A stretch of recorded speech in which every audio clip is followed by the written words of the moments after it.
David Ellefson here. Thanks for stopping by the Rock Shop. I'm with my buddy Mike Portnoy here in BB King's in New York City. NYC, baby. NYC. So we're doing a hail show here, and our friends stopped by from Zoom and delivered these beautiful Q3s for us, which is what we're shooting this on, by the way. So there's our shameless self-promotion. But Mike, you and I have been buddies for a long time, and transitioned through a lot of different things in your life, which is cool. And it's funny, playing with you last week at NAMM, it hit me that one of the reasons you play with all these people you play with is because you're just a fan. Absolutely, first and foremost. It's the only reason I'm even in this business. And you grew up, obviously playing, like I know playing the hail stuff that we're doing, which is all pretty old school and thrash metal stuff. Most of the stuff that we're doing, you grew, like you know all of it because, again, one of the emails you sent, dude, I know the first 6 Kiss records, just name a tune, right? I am a walking encyclopedia of rock and metal, and I have that elephant's memory. Anything I've heard in the last 30 years is just still stuck up there.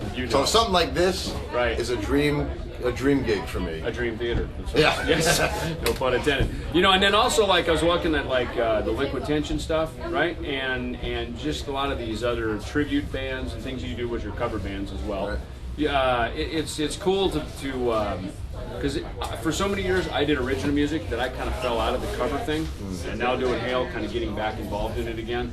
Any recommendation, a lot of the Rock Shop viewers or musicians, fans, up and coming musicians, things like that, anything you might want to recommend to them just as a player to maybe help them be well versed like you are? Well, I always say it's important to play with other musicians. I mean, a lot of musicians, drummers, guitar players will just sit in their room and worry about chops and technique and never play with other guys. I mean, for me, as soon as I picked up a pair of drumsticks, I mean, I enjoyed playing solos and playing by myself, but I wanted to just play with other guys and play tunes. And I started, you know, my first couple of years playing covers and stuff like that, and then eventually started writing stuff. But I think it's important to play with other musicians, you know, and it'll help you to learn songs and try to play different stuff, you know, rock, metal, classic rock, prog, whatever, you know. There's cool stuff in every style of music. Yeah. I mean, we were joking earlier, we're kind of like the same guy, right? Because we're both like intense in the set list. We want to give the fans a different show every time we play.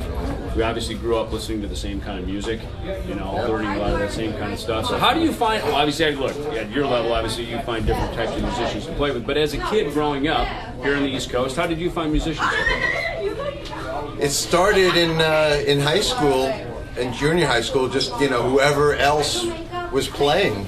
You know, whoever else was picking up a guitar or a bass, I just migrated to them. Right. And I kind of was part of the musician clique, you know.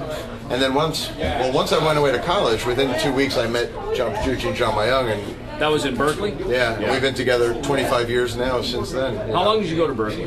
We were there for 1 year.